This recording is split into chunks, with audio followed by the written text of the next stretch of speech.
감사합니다. 오늘 여러분과 함께 나눌 말씀의 제목은 두 마음, 물음표, 한 마음, 느낌표입니다. 지금은 어떤지 모르지만 왜냐하면 저희 가정이 애를 키운 지가 너무 오래돼가지고요. 성적표를 어떻게 받아오는지 기억이 없습니다. 근데 라떼는 제 경험을 이야기할 수밖에 없지요. 제가 학교 다닐 때 학교 성적 그 성적표를 이렇게 받게 되면은 월말고사 성적, 중간고사 성적, 그리고 학기말고사 성적이 합산돼서 평균으로 나오고 몇 명 중에 몇 등 이렇게 딱 석차가 나왔어요. 혹시 저랑 비슷하게 성적표 받아보신 분 계세요? 연식이 좀 있으신 분이죠. 월말고사, 중간고사, 학기말고사 이 세 가지를 합쳐서 평균 내서 점수가 나왔습니다. 그러니까 좋은 점수 맞기 위해서는 어떻게 해야 되는 거죠? 시험 3번을 다 잘 치루어야 합니다. 결국 매일매일 열심히 공부해야 된다고 하는 거죠. 끝까지 공부를 열심히 해야 좋은 점수를 받을 수가 있습니다. 오늘 우리가 읽은 말씀 가만히 보면은요, 예후 집안을 향한 하나님의 심판의 도구로 쓰임받은 이 아합 집안을 향한 하나님의 심판의 도구로 쓰임받은 예후 왕의 이야기가 나옵니다. 그 예후의 인생 그 기록 마지막을 보면은 오늘 우리가 읽은 말씀이에요. 그걸 만약에 점수로 환산한다라고 하면 분명한 건 무엇인가요?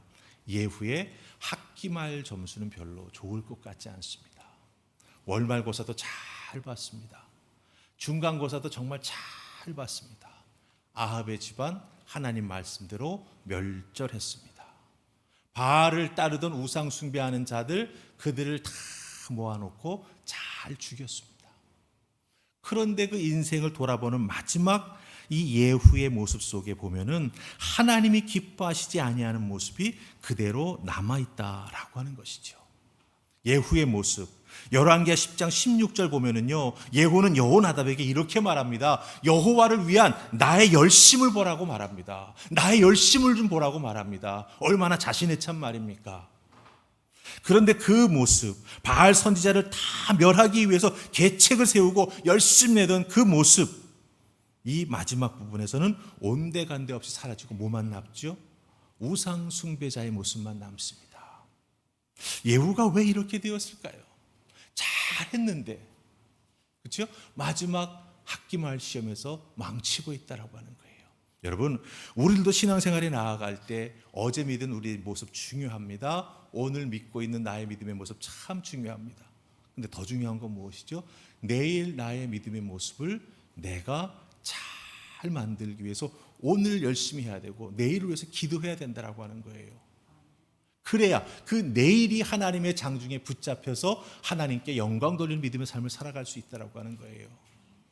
그러기에 우리 믿음의 사람들은요, 어제도 중요하고 오늘도 중요하고 오늘이 더 중요한 일은 내일을 예비하기 때문에 참으로 중요하다라고 하는 거예요. 이 세 가지가 함께 어우러져야 하나님 앞에 인정받는 믿음의 사람, 한 믿음 가지고 하나님 앞에 나아가는 하나님의 사람이 된다라고 하는 거예요. 그런데 예후는 그렇지 못했습니다. 왜 그렇지 못했을까요? 그렇지 못한 예후의 모습을 우리들에게 주시는 하나님의 말씀 메시지로 딱 붙잡으면 어떻게 될까요? 아, 저 모습 닮으면 안 되겠구나. 저 모습 따라가면 안 되겠구나. 우리가 깨달아 알 수 있죠. 그럼 예후가 아닌 하나님 앞에 예배하는 나 자신이 되기 위해서 어떤 믿음의 모습을 만들어 나가야 할지 오늘 주신 말씀 속에서 함께 살펴보십시다. 살필 말씀은 28절, 29절 말씀입니다. 28절, 29절 다 찾으셨습니까? 자, 우리 같이 읽습니다. 시작. 예후가 이와 같이 이스라엘 중에서 바알을 멸하였으나 이스라엘로 범죄케 한 느밧의 아들 여로보암의 죄, 곧 베델과 단에 있는 금송아지를 섬기는 죄에서는 떠나지 아니하였더라. 아멘. 자, 먼저 우리 28절 말씀 보십시다. 28절 말씀 보면은 예후가 바알을 잘 멸했던 것 같습니다. 근데 그 뒤에 나오는 29절 말씀 보니까 뭔가 제대로 완성하지 못한 자신의 모습이 있는 거죠. 아, 예후가 왜 이럴까 하는 이유를 우리가 찾아볼 필요가 있다고 하는 거예요. 여러분들 28절 제일 끝부분 보시기 바랍니다. 바알을 멸하였으나. 이 표현이 의미하는 바가 뭘까요? 예후가 바알을 잘 뭔가 믿는 자들을 징계했다라고 하는 그런 모습 우리가 의미하는 것 같습니다. 하지만 이 표현을 통해서 예후가 사람들의 눈에 보여주는 부분에 있어서는 열심을 낸 것 같습니다. 아니, 열심 낸 부분도 있지요. 하지만 이어지는 말씀을 보면은요, 열심 내는 특별한 모습이 있었지만 그 내면의 모습 속에는, 그 속마음에는 자기 스스로가 멸하지 못한 예후의 우상 숭배가 그대로 남아있는 것을 보여줍니다. 예후의 우상, 그 우상을 계속 숭배하는 모습을 예후는 지켜가고 있다고 하는 거예요. 자, 우리 생각해 보십시다. 보통 우상 숭배하면 여러분들 어떻게 하는 게 우상 숭배라고 여러분들 이해하고 계세요? 어떻게 하는 게? 뭐 제사 드리는 거, 절에 가가지고 나무 관세음보살 하는 뭐 이런 식으로죠. 쉽게 말하면 다른 종교나 다른 나라의 신들에게 절을 한다, 제사 드린다라고 할 때 우리는 우상 숭배라고 생각을 합니다. 이렇게 우리 머릿속에 딱 각인되게 된 데는 이유가 있어요. 출애굽기 20장 3절 말씀, 하나님께서 십계명 주실 때 제일 첫 부분에 뭐라고 말합니까? 너는 나 외에는 다른 신들을 내게 두지 말라고 말씀하십니다. 그리고 나 외에 다른 신을 두지 말라고 하는 의미가 무엇인지를 4절 5절에서 설명해 주세요. 설명해 주실 때 하나님께서 모세에게 뭐라고 말씀하시냐 하면은요, 너를 위하여 새긴 우상을 만들지 말고, 우상 만들지 말고, 두 번째는 어떤 형상도 만들지 말고, 세 번째가 그것들에 절하지 말고 그것들을 섬기지 말라라고 하는 게 네 번째였어요. 그러니까 가만히 보면 뭐예요? 겉으로 드러나 보이는 거죠. 절하고 섬기고 뭐하고 하는 거. 내 행동으로 드러나 보여지는 우상 숭배의 모습을 여기에서 말해주고 있다라고 하는 거예요. 근데 여러분들, 우상 숭배가 이런 것으로 끝날까요? 아니라고 하는 거예요. 하나님께서 말씀을 통해서 우상 숭배는 우리 행동을 통해서 보여지는 것 말고 그 이상의 것이 있다라고 말씀해 주십니다. 그 이상의 것이 무엇일까요? 에스겔 14장 3절 말씀 보면은 하나님께서 말씀해 주시는 우상 숭배의 다른 차원이 있습니다. 에스겔 14장 3절은 이렇게 됩니다. 인자야, 이건 에스겔을 지금 부르고 있는 거예요. 하나님께서 이 사람들이, 이건 이스라엘 백성들을 말합니다. 자기 우상을 마음에 들이며 죄악의 걸림돌을 자기 앞에 두었으니 그들이 내게 묻기를 내가 조금인들 용납하랴, 이렇게 말씀하고 있어요. 우상 숭배하는 것 겉으로 보여지는 게 아니라 내 마음속에 들어가 있으니까 하나님 좀 괜찮지요? 하나님이 용납하신대요? 용납하지 않는다고 말씀하십니다. 자기의 우상을 마음에 들이며 그것으로 인해서 죄악을 짓고 자기의 신앙생활에 걸림돌이 되고 있다라고 하는 거예요. 하나님은 에스겔의 입술을 통해서 우상 숭배라고 하는 것이요, 겉으로 드러나는 행동으로 보이는 절하고 제사 드리는 그런 모습으로 생각할 수 있지만 그것이 아니라고 하는 거예요. 우상 숭배 또 다른 측면이 있다라고 하는 겁니다. 무엇입니까? 사람들이 자기의 우상을 마음속에 들여놓는데요. 이게 우상 숭배라고 하는 거예요. 여러분, 우상을 마음에 들인다라고 하는 게 무슨 뜻일까요? 외적인 몸으로 하는 우상 숭배가 아니라 내 마음과 사람의 영과 혼으로도 우상 숭배를 할 수 있다라고 하는 거예요. 내 삶의 구심점인 내 마음속에 하나님을 모신다고 우리가 말을 하면서도 실제로는 하나님을 모신 게 아니라 그 하나님의 자리에 하나님께서 만드신 피조물을 갖다 놓거나, 그 피조물이라고 하는 건 하나님께서 우리에게 주신 삶의 모습일 수도 있고 우리가 살면서 경험했던 경험일 수도 있고 무언 학문을 배워가지고 알게 된 무슨 생각, 무슨 주의, 여러 가지가 다 될 수 있다라고 하는 거예요. 그런 피조물들을 하나님의 자리에 대체해 놓는 것이 바로 우상 숭배가 된다라고 하는 거예요. 쉽게 말하면 하나님을 성공으로 대신하는 것, 하나님을 내 주장으로 대신하는 것, 하나님을 재물의 소유로 대신하는 것, 이런 모든 것들이 우리가 우상을 마음속에 드리는 모습이 된다라고 하는 것이죠. 이런 것들 사실은 좋지요. 세상에서 성공하는 건 나쁜 것 아닙니다. 그렇죠? 또 자기의 소신을 분명히 가지고 있다라고 하는 건 이 세상을 똑바로 살아갈 수 있는 어떤 기준을 나름대로 가지고 있는 것이죠. 재물, 물질로 이 세상을 살아가는 것 절대로 악한 것은 아닙니다. 하지만 그와 같은 모든 것들은 절대적인 건 아니죠. 절대 기준은 아니죠. 그런데 이런 것들을 궁극적인 것, 절대적인 것으로 탈바꿈시켜서 자기 몸 속에 탁 갖다 놓고 이거는 건들면 안 돼. 이건 나야. 이렇게 말하면서 살아간다라고 하는 건 바로 그것이 하나님을 대신하게 되는 것이다 라고 하는 거예요. 여러분들 성경책 앞에 다 있으시죠? 우리가 오늘 10장 말씀 읽었죠. 10장 마지막 부분. 10장이니까 여러분들 한 2페이지 넘기면 9장 앞부분이 나올 겁니다. 9장 한번 펴보세요.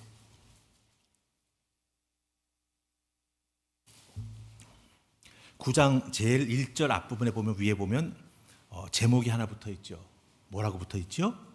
예후가 이스라엘 왕이 되다 이렇게 되어 있습니다. 그리고 9장 그 다음부터 여러분들 제목이 붙어 있는 내용을 한번 찾아보시기 바랍니다.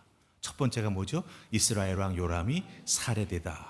예, 이 살해되다라고 하는 표현이 7번 9장에 나와요. 살해되다, 살해되다, 살해되다. 무슨 뜻이죠? 하나님께서 이 아합의 집안을 멸절시키기 위해서 예후를 선택하셔서 그 맡겨진 사명 예후가 잘했다라고 하는 거예요. 예, 멸절시키고 죽이고 예후가 다 그렇게 죽였다라고 하는 겁니다. 예후에게 걸린 사람들은 다 죽었습니다. 그런데 이렇게 죽은 사람들 전부가 어떤 사람들이었죠? 우상 숭배자들이었습니다. 다 멸절시키고 죽였습니다. 죽이고 이렇게 철저하게 우상 숭배자들을 죽였는데 정작 예후 자기 자신은 어떻습니까? 멀쩡하게 살아있어요. 자기 자신을 예후는 죽이지 못했습니다. 자기 마음속에 들어온 우상이 자기의 죄악의 걸림돌이 되고 겉으로 드러나는 자기 자신의 모습은 우상 숭배자들을 다 죽이고 진멸하는데 그런 모습으로 자기의 이름을 알리고 왕의 권위를 내세우면서 28년이나 북이스라엘의 왕으로 군림해서 다스리고 있는데 정작 자기 마음속에 들어온 우상으로 인해 죄 짓고 있는 자기 자신은 어떡합니까? 죽이지 못하고 끌려가고 있는 거예요. 즉 이렇게 겉으로 드러나 보이는 자기의 의로운 모습, 나 하나님께서 맡겨주신 사명 잘 감당하고 있어. 하지만 돌아보면 어떻습니까? 내 마음속에는 금송아지 거기에 얽매여가지고 거기에 절하고 있다라고 하는 거예요. 이건 형식적인 순종입니다. 마음 없는 껍데기 신앙생활에 불과한 것이죠. 여러분들 다 잘해도 겉으로 드러나 보이는 것이 다 잘해도 자기 마음속에 들어온 우상, 그 우상으로 인해 내가 죄 짓고 있는데 그 우상을 제거하지 못한다면 우리는 결국 계속 우상 숭배자입니다. 외식하는 자입니다. 하나님을 속이는 자입니다. 결국 그런 모습으로 인해서 하나님과 아주 자기 자신은 멀어지게 되는 거죠. 왜? 죄가 걸림돌이 된다고 하지 않았습니까? 여러분들 근데 예후만 이럴까요? 저는 이번에 성지순례를 가면서 제 속에 있는 이런 모습을 많이 깨달았어요. 네. 특별히 다소에 가서 길리기아 다소, 그 사도 바울의 고향이지 않습니까? 그가 예수를 만나 다소에 갔다가 다시 이제 쭉 선교행을 떠나는 거기가 있어요. 근데 거기에 길리기아 다소에 로마의 관문이라고 하는 산 속에 이렇게 턱 조그마한 돌로 만든 문이 하나 있습니다. 거기를 지나가는데 정말 울컥했어요. 그렇구나. 내 속에 아직도 내가 붙잡고 있는 나의 우상이 있구나. 아마 갔다 와서 설교 시간에 조금 말씀드린 부분이 있을 거예요. 정말 그때 깊이 깨달았습니다. 예후만 그럴까요? 아니라는 거예요. 근데 성경에 보면은요, 예후 비슷하게 우상을 그 마음속에 들여놓고 살아가는 사람이 있습니다. 바로 누구냐면 이스라엘의 첫 번째 왕 되었던 사울이에요. 사울. 이 사울이 자기가 왕 돼서 일을 처리해 나가는 방식을 보면 사울의 마음속에 우상이 들어있구나라고 하는 걸 알 수가 있습니다. 여러분들 사무엘상 15절 보면은 사울과 아말렉이 전쟁을 하는 장면이 나옵니다. 그때 하나님께서 사무엘을 통해서 사울에게 말씀하시죠. 아말렉 너희 손에 붙여준다. 그러면서 왜 하나님께서 아말렉을 사울 왕의 손에 붙이시는지 그 이유를 2절에서 말씀하세요. 뭐라고 말씀하시냐면 아말렉이 이스라엘에게 행한 일, 곧 애굽에서 나올 때에 길에서 대적한 일로 내가 그들을 벌한다라고 말씀하세요. 출애굽할 때 아말렉이라고 하는 족속이 그 출애굽하는 이스라엘 백성들에게 해꾸지를 했어요. 어떤 해꾸지를 했는지 아십니까? 광야길을 걸어가야 되지 않습니까? 땡볕을 걸어가야 되지 않습니까? 연약한 사람들은 뒤로 처질 수밖에 없죠. 그때 아말렉이 그 처진 사람들을 습격한 거예요. 그들의 생명을 빼앗아간 겁니다. 그들에게 남아있던 모든 걸 털어간 거예요. 하나님이 그걸 기억하시고 아말렉을 내가 벌 주겠다. 너 아말렉을 벌하는 도구가 된다라고 사울 왕을 하나님께서 딱 지목하셨습니다. 그리고 하나님께서는 이 아말렉을 어떻게 진멸해야 될지 15장 3절에서 다 말씀하십니다. 사람뿐 아니라 우와 양과 낙타와 나귀를 다 죽여라고 말씀하세요. 남기지 말라고 말씀하십니다. 15장 8절 보면은 사울 왕이 나름대로 하나님 말씀에 순종합니다. 사람들은 다 죽였어요. 누구만 빼고 아말렉의 왕 아각만 빼고. 그리고 재산이 될 만한 것, 그 전리품 중에서 돈이 될 만한 것, 자기에게 나중에 쓰임새가 있는 그런 것들은 다 뒤로 빼돌렸습니다. 기름진 좋은 양과 소는 다 살려두고 자기 것으로 삼았습니다. 그런데 이와 같은 사울의 불순종을 하나님께서는 뭐라고 규정하시는지 아세요? 사무엘상 15장 23절 앞부분 보면은요, 거역하는 것은, 사울이 하나님 말씀 듣지 않고 거역했지 않습니까? 그건 점치는 죄와 같고, 완고한 것은, 즉 자기의 뜻을 굽히지 않고 하나님 말씀 무시한 것은 살아있는 우상에게 절하는 죄와 같다라고 말씀하십니다. 거역하는 건 점치는 죄고, 완고한 마음은 우상에게 절하는 죄와 똑같다라고 말씀하십니다. 자, 보세요. 하나님께서 어떻게 싸우라고 말씀해 주셨고 전리품은 어떻게 처리해야 된다라고까지 말씀해 주셨는데 사울은 거기에 순종하지 않았습니다. 자기에게 필요한 것 다 챙겼습니다. 자기의 뒤에 뒷배경이 될 수 있는 것들은 다 챙겨 놓았습니다. 사울의 이런 일 처리하는 방식, 도대체 어디서 보고 배운 걸까요? 주변에 있는 이방 나라들에서 보고 배운 거죠. 그들은 제국주의적인 권력을 가지고 있습니다. 왕이 중심이죠. 전쟁의 승리를 자기의 공으로 돌리고 자기의 힘으로 과시하기 위해서는 어떻게 해야 됩니까? 될 수 있는 전리품을 많이 가져야 되는 거예요. 그리고 그 전리품을 꼭 적재적소에 풀어가지고 그것을 받은 사람들이 자기를 따라오게 만들어야 되는 거죠. 사울 왕은 이렇게 스스로 주변 강대국의 왕과 같은 수준이 되기 위해서 어떻게 하는 거예요? 하나님 말씀을 거역하는 거예요. 하나님 말씀에 순종하지 않는 거예요. 하나님 의지하지 않고 세상 권력의 정점에 서 있는 왕이 되어서 스스로를 지금 과시하고 있다라고 하는 거죠. 하나님 그걸 뭐라고 말씀하시죠? 우상 숭배다라고 말씀하세요. 누구와 똑같아요? 예후와 똑같아요. 우리가 읽었던 29절, 여러분들 10장 29절 가서 보시면 예후가 하나님 앞에 나와 말씀은 잘 들었지만 결국 마지막에 뭐 했습니까? 자기가 우상 숭배하는 그 일에 있어서는 피하지 않았습니다. 죄에서 떠나지 않았습니다. 이 29절 마지막에 나오는 이 예후의 모습, 사람들 다 죽이고 징계했지만 정작 자기 자신은 떠나지 않았다라고 말합니다. 이 떠나다라고 하는 히브리 단어가 뭐냐면 수루라고 하는 단어예요. 뜻은 뭐냐? 옆으로 비끼다 혹은 피하다라고 하는 뜻을 가지고 있습니다. 그러니까 예후는요 충분히 피할 수 있었어요. 근데 뭐예요? 의도적으로 피하지 않은 거예요.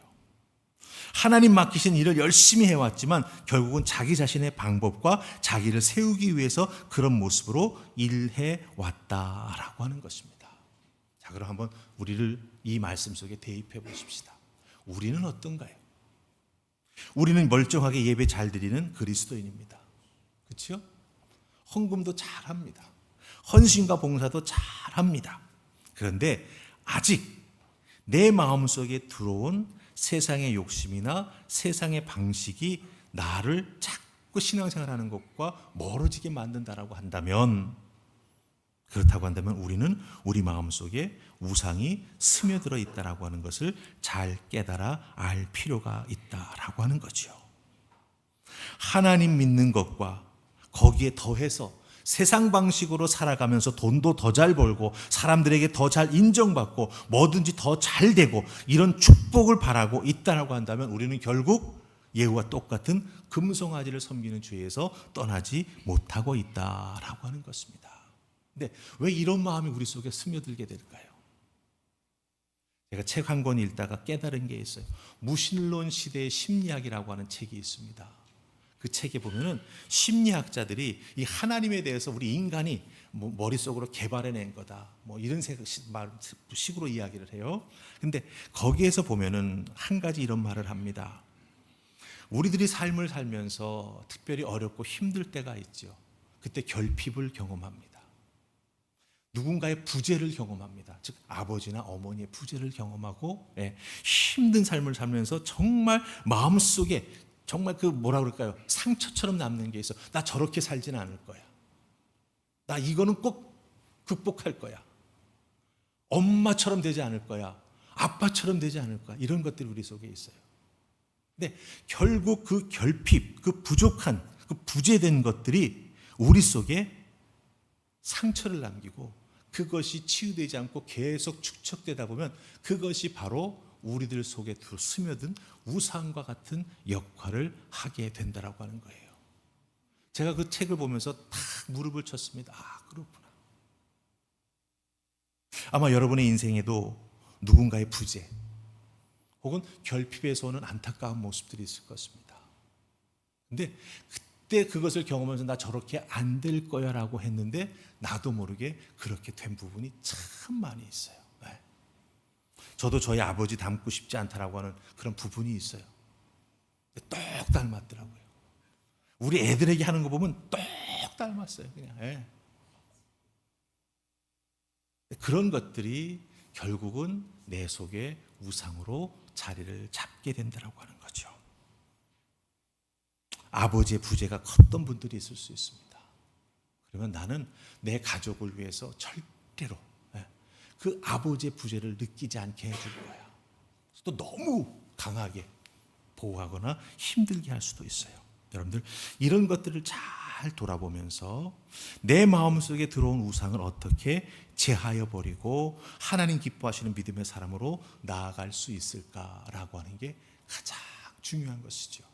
여러분 어떻게 할 수 있을 것 같으세요? 우리 힘으로는 안 됩니다. 그러기에 우리는 예배하면서 말씀을 통해서 들리는 음성 앞에 또 깨닫게 해주시는 그 하나님의 말씀의 은혜 앞에 그리고 또 내 마음을 찔리게 하는 어떤 그런 지적들이 있죠. 그런 것들을 다 종합해서 하나님 오늘 예배드리면서 이런 말씀을 통해서 내 마음속에 잔잔히 깔아앉을 수 있던 것 같은 흙탕물들이 다시 일어났습니다. 이 흙탕물들을 좀 극복하고 이기며 나아갈 수 있도록 나를 도와주십시오. 기도할 때요 하나님께서 소나기를 우리들의 인생에 내려주십니다. 근데 그 소나기는 어떤 소나기인지 아세요? 그 고여있던 것, 그렇죠? 그 말씀을 통해서 갑자기 일어나면서 생각났던 것, 그런 것들을 다 쓸어가 버리시는 소나기를 내려주십니다. 그게 은혜의 소나기입니다. 우리를 새롭게 하는 하나님의 섭리요 은총입니다. 그것을 위해서 기도하시면서 하나님 이제 그 내 마음속에 들어왔던 우상이 자리 잡고 있던 그 자리에 예수님을 모셔드릴 수 있기를 소망합니다.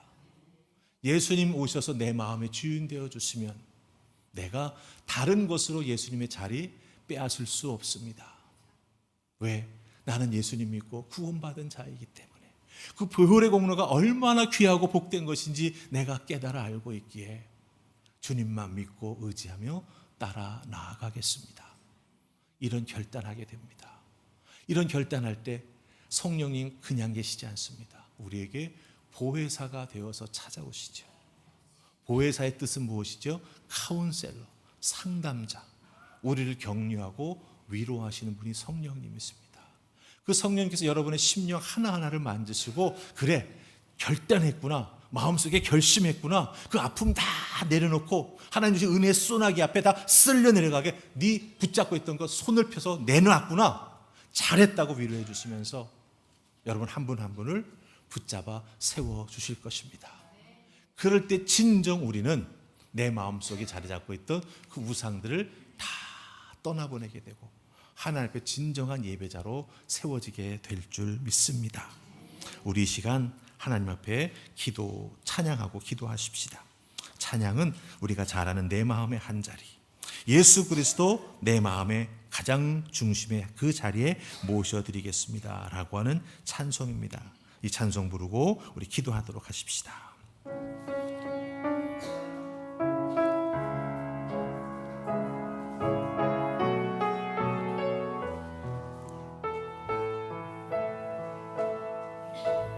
우리들을 위하여 십자가에 못 박혀 모든 죄를 용서하사 의인 삼아 주신 주, 어떤 일이 있어도 나를 버리지 않고 죽기까지 사랑하시 나의 귀한 예수님, 내 마음의 한 자리 가장 귀한 그 자리 주오셔서 앉으소서. 주님만 나의 보배, 내 마음의 한 자리 가장 귀한 그 자리 주오셔서 다스리소서. 주님만 나의 영광. 우리 기도하십시다. 내 마음 가장 귀한 그 자리에 예수님이 계십니다. 그 자리에 이제는 더 이상 나의 결핍이나 나의 아픔이 자리 잡지 못합니다. 주님 계시기에 주님의 말씀과 나를 향한 주님의 사랑이 모든 것을 채워주시고 덮어주시고 치유해 주십니다. 주님만 믿고 의지합니다.